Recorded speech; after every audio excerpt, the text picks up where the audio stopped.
Assalamualaikum Ustaz. Waalaikumsalam warahmatullahi wabarakatuh. Hayakumullah. Ustaz, Anda sedikit mau nanya nih Ustaz, masalah yang berhubungan dengan takdir Ustaz. Takdir Allah subhanahu Takdir wa Allah ta'ala. ya subhanahu wa ta'ala. Ini kan kita sebagai umat Islam kan sudah diwajibkan untuk mengimani takdir, baik itu takdir baik maupun buruk Ustaz. Nah cuman kadang-kadang kan sebagian orang itu terlalu memikirkan sehingga merasa takut akan masa depannya gitu Ustaz. Artinya apa yang terjadi nantinya atau bagaimana dengan rezekinya atau apa, mungkin ada kayaknya diintip oleh bencana atau apa musibah gitu Ustaz.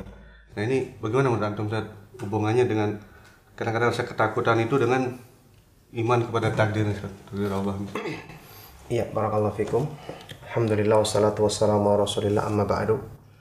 Iya, sudah kita ketahui bahwasanya iman kepada takdir itu sebagaimana perkara-perkara lain yang diwajibkan untuk kita imani dalam Islam adalah sebab yang justru akan menyelesaikan masalah kita, menjadikan tenang jiwa kita.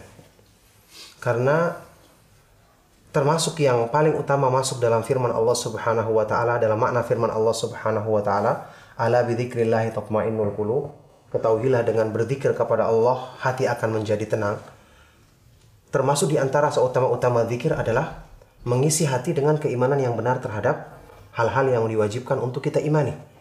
Apalagi mengimani masalah takdir, ini berhubungan dengan perbuatan Allah, nama-nama dan sifat-sifat Allah, yaitu Al-Qadir atau Al-Qadir. Nama Allah yang maha indah, Al-Qadir, yang maha kuasa atas segala sesuatu, yang maha menakdirkan segala sesuatu. Makanya kalau seorang hamba yang beriman mengimani takdir dengan benar, hidupnya akan tenang. Justru hidupnya akan lapang, hatinya akan terasa damai.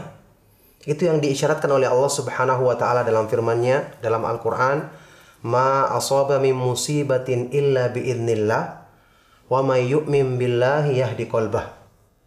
Tidaklah menimpa satu musibah pun di dunia ini kecuali dengan izin Allah. Maka barang siapa yang beriman kepada Allah dalam menghadapi musibah tersebut, Allah akan berikan hidayah kepada hatinya. Ketika menafsirkan ayat ini, Al-Hasan Al-Basri rahimahullah ta'ala mengatakan, huwa rajulun usiba bimusibatin fa'alima annaha min indillahi faradiya wastaslam. Dia adalah seseorang yang ditimpa musibah, satu bencana. Tapi dia mengetahui itu adalah dari sisi Allah, maka dia pun tunduk dan menerima ketentuan tersebut. Sekarang kita akan lihat, apa hubungannya takdir, mengimaninya dengan benar menjadikan hati kita tenang. Coba kita bandingkan dengan kehidupan kita. Secara fitrah manusia, mereka itu akan merasa tenang jika menyandarkan urusannya kepada sesuatu yang dia bisa percaya. Iya kan? Iya. Sebagai contoh masalahnya begini. Kita ingin pergi meninggalkan rumah kita. Kita titipkan rumah kita misalnya kepada anak kita. Ini rumah ini pegang, Abi akan pergi, Abi dan Umi akan pergi dalam waktu sepekan. Rumah ini pegang kunci dan dijaga baik-baik. Anak kecil yang dititipkan usianya mungkin masih 7 tahun. Kira-kira dalam perjalanan kita akan merasa tenang atau merasa gelisah? Mungkin kurang tenang Ustaz. Jelas tidak akan tenang. Anak kecil. Dia pertama tidak bisa berpikir dengan baik, belum punya kemampuan untuk memikirkan nanti siapa yang datang, orang baik atau orang buruk. Kalaupun dia bisa memikirkan, apakah dia bisa punya kekuasaan untuk melawan misalnya pencuri yang datang atau orang yang berniat jahat yang ingin merusak rumah kita misalnya? Tentu tidak. Jadi, sekarang perbandingannya, misalnya kita menitipkan rumah kita dengan saudara kita yang dia itu orangnya perhatian, kemudian pandai dalam menjaga dan mengurus rumah kita, dan dia sendiri punya kekuatan untuk bisa menghadapi tamu-tamu yang datang atau orang-orang buruk yang punya niat buruk. Kira-kira kita akan lebih tenang kan? Iya, lebih tenang. Iya. Padahal kita tahu dia manusia, terbatas sifat-sifatnya. Sepandai apapun dia menjaga terbatas. Nah, bagaimana kalau kita menyerahkan kepada yang maha sempurna sifat-sifatnya? Ilmunya sempurna, kebaikannya sempurna, rahmatnya sempurna, kemahakuasaannya sempurna, penjagaannya sempurna. Jadi sebenarnya masalah takdir itu akan berhubungan erat dengan pemahaman kita tentang kesempurnaan nama-nama dan sifat-sifat Allah Subhanahu wa ta'ala. Oleh karena itu, Kalau kita mengimani masalah takdir dengan benar, kita akan mengimani apa yang dikatakan oleh para ulama, Masya Allahu kana wa ma lam yasha' lam yakun. Apa yang Allah kehendaki akan terjadi, apa yang Allah tidak kehendaki tidak akan terjadi. Artinya, semua yang Allah kehendaki, suka atau tidak suka, kita harus terima. Ini pertama. Mau tidak mau, senang tidak senang, kita akan mesti terima. Jadi kita pikir tidak berpikir, ya terjadi. Karena semua yang ada dalam semesta ini adalah milik Allah. Dia yang menentukan segala sesuatunya. Makanya, orang yang tidak menerima ketentuan Allah, dengan tidak menerimanya dia mau tidak mau juga harus menerima. Yang ini menjadikan dia dua kali menderita. Sudah dia menderita karena harus memikirkan. Yang kedua menderita karena semua ketentuan Allah mesti berlaku. Dia terima atau tidak terima. Sedangkan orang yang beriman, dia hatinya akan lapang. Dia mendapatkan pahala karena dia selalu siap menerima ketentuan Allah Subhanahu wa taala, dan dia selalu bersangka baik kepada Allah Subhanahu wa taala karena dia meyakini sempurnanya nama-nama dan sifat-sifat Allah Subhanahu wa taala. Makanya ketika Allah Subhanahu wa taala berfirman dalam Al-Qur'an menggambarkan tentang indahnya iman kepada takdir, Allah Subhanahu wa taala berfirman, "Wa asa an takrahu syai'an wa huwa khairul lakum, wa asa an tuhibbu syai'an wa huwa syarrul lakum, wallahu ya'lamu wa antum la ta'lamun."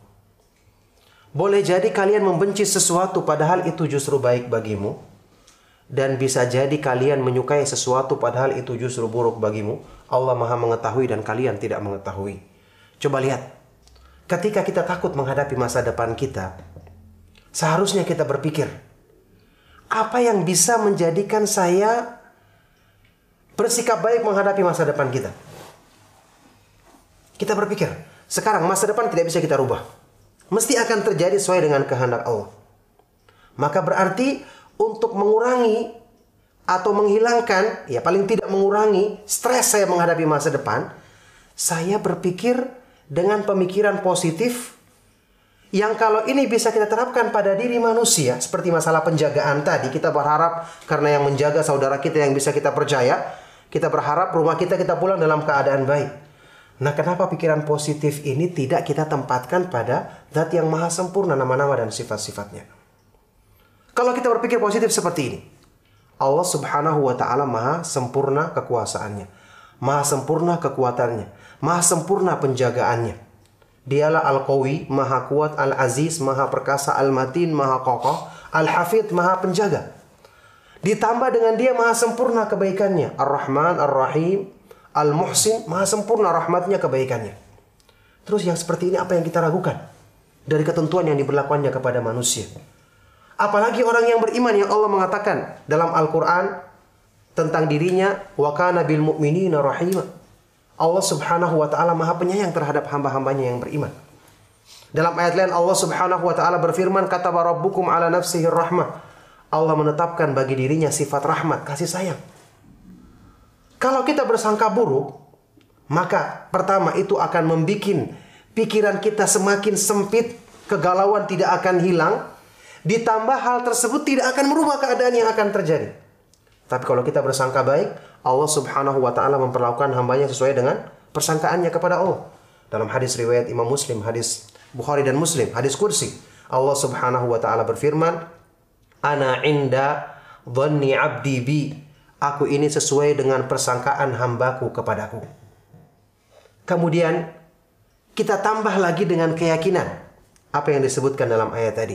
Boleh jadi kamu membenci sesuatu padahal buruk bagimu. Kita kan yang kita harapkan kebaikan di masa depan kita. Kenapa orang kita stres? Karena dia pikir nanti saya ditimpa musibah, nanti begini, nanti begini, nanti begini. Dia tidak mengetahui kan apa yang dibalik musibah. Coba kita bertanya pada diri kita. Di lingkungan kita saat ini, banyak orang-orang yang tadinya kita merasa dia mendapatkan musibah, tiba-tiba kemudian dia menjadi orang sukses. Mungkin kita pernah dengar ada tetangga kita dipecat dari pekerjaannya.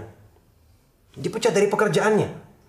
Padahal dia punya anak dan seterusnya, kita pikir kasihan sekali dia menderita. Dan dia pun di awal-awalnya menghadapi dengan stres hidupnya. Ternyata dengan sebab itu dia usaha. Dia bisa mencari sebab-sebab untuk mencari penghasilan yang halal. Justru dengan itu dia sukses. dan bisa bertambah penghasilannya, lebih baik, meningkat taraf hidupnya, yang tadinya kalau mungkin dia terus bekerja di tempat tersebut, dia tidak akan memikirkan usaha tadi. Coba lihat hikmah di balik semua ini. Makanya Allah berfirman tadi, bisa jadi kamu membenci sesuatu padahal itu justru buruk bagimu. Dan bisa jadi kalian suka sesuatu padahal kalian membenci sesuatu padahal justru baik bagimu, kalian menyukai sesuatu padahal itu justru buruk bagimu. Allah mengakhiri dengan apa? Wallahu ya'lamu wa antum la ta'lamun. Allah mengetahui padahal kamu tidak mengetahuinya. Ini berlaku dalam semua urusan. Keadaan yang kita anggap kita tidak sukai, padahal bisa menjadi sebab terbukanya kebaikan bagi diri kita dalam hal-hal tersebut. Sampai dalam hal-hal yang berhubungan dengan keimanan. Ada orang-orang tertentu yang dia mendapati dirinya misalnya ditempatkan untuk bekerja di tempat yang dia tidak sukai, padahal dia inginnya di kampung halamannya. Sering kita dengarkan, ternyata ketika dia berpindah di tempat tersebut, di situ dia mendapatkan hidayah, dia lebih semangat belajar agama, mengenal sunnah, kemudian memperbaiki dirinya, yang mungkin kalau dia menetap di kampung halamannya, dia tidak akan dapatkan sebab-sebab untuk meraih hidayah tersebut. Allah memiliki banyak hikmah dan kebaikan. Makanya Allah Maha mengetahui, kamu tidak mengetahui. Jadi, dengan kita mengimani masalah takdir, kita akan lapang. Semua yang kita hadapi akan optimis, karena yang menanggungnya adalah Zat yang maha sempurna kebaikannya. Sempurna ilmunya, dia lebih mengetahui kebaikan dan kemaslahatan bagi hambanya, lebih apa yang ditahui oleh hamba tersebut terhadap dirinya sendiri. Makanya benarlah, keimanan kepada takdir itu merupakan sebab yang akan menjadi sumber kebaikan bagi kita semua. Makanya Ibnu Qayyim rahimahullah ta'ala pernah mengatakan, asasu kulli khairin an ta'lama anna ma sya'allahu kana wa ma lam yasha' lam yakun. Landasan utama segala kebaikan dengan kamu meyakini apa yang Allah kehendaki akan terjadi, dan apa yang tidak dikehendakinya maka tidak akan terjadi. Maka dengan ini kita akan merasa yakin dan selalu memasrahkan segenap urusan kita kepada Allah Subhanahu wa taala. Tentu dengan menempuh sebab-sebab yang disyariatkannya, dan ingat sebab yang terbesar di antara semua sebab yang atau kita istilahkan dalam bahasa kita ikhtiar, yang paling tinggi di antara semua ikhtiar adalah menyandarkan hati dan selalu memohon kepada Allah Subhanahu wa taala, karena di tangannya lah segala kekuasaan atas semua urusan manusia. Ini lebih tinggi kedudukannya dibandingkan dengan sebab yang kita lakukan dengan tangan kita, dengan anggota badan kita. Bersandar kepada Allah justru merupakan seutama-utama sebab, seutama-utama ikhtiar yang hendaknya dilakukan manusia dengan cara tadi memperbaiki keyakinannya dalam menghadapi segala ketentuan Allah Subhanahu wa taala, baik yang dianggapnya baik ataupun yang dianggapnya buruk, tidak sesuai dengan keinginannya. Demikian. Barakallahu fikum. Intinya Ustaz, ketakutan kita ini tidak merubah apa yang akan terjadi. Tidak akan merubah keadaan yang terjadi. Justru dengan kita optimis, justru ini sangka baik kepada Allah yang akan menjadikan Allah memberikan kebaikan kepada kita. Ustaz, mungkin secara singkat Ustaz, bagaimana kiat-kiat kita supaya kita tenang menghadapi masa depan, artinya menggantungkan kita masa depan kita, praktisnya gitu ya. Praktisnya gitu, Ustaz. Iya. Kiat-kiatnya adalah tadi, setelah kita mengimani takdir Allah Subhanahu wa taala dengan benar, mengimani nama-namanya yang maha indah, sifat-sifatnya yang maha sempurna, ilmunya sempurna, berarti kita tahu Allah Subhanahu wa taala lebih tahu yang terbaik untuk masa depan kita. Kita mengimani rahmat Allah, kebaikan-kebaikannya, kita tahu Zat yang demikian sempurna kasih sayangnya, masa akan memberlakukan keburukan untuk kita. Kemudian kita meyakini pilihan Allah yang terbaik. Masa kita mengatakan, saya lebih bagus pilihan saya dibandingkan Allah yang sempurna ilmunya? Tidak mungkin. Setelah itu, kita berdoa kepada Allah Subhanahu wa taala, ya Allah, limpahkan kebaikan kepadaku, jadikan aku ridho dengan segala ketentuan yang Engkau berlakukan. Ya Allah, Engkau maha kuasa atas segala sesuatu, mudahkanlah segala urusan-urusanku untuk nanti menjadikan kebaikan untuk urusan duniaku, apalagi urusan agamaku. Maka dengan itu kita akan optimis, insya Allah seperti hadis tadi, kita akan mendapatkan kebaikan sesuai dengan pengharapan dan persangkaan baik kita kepada Allah Subhanahu wa taala. Barakallahu fikum. Jazakallahu khairan. Hayakumullah. Assalamualaikum. Waalaikumsalam warahmatullahi wabarakatuh.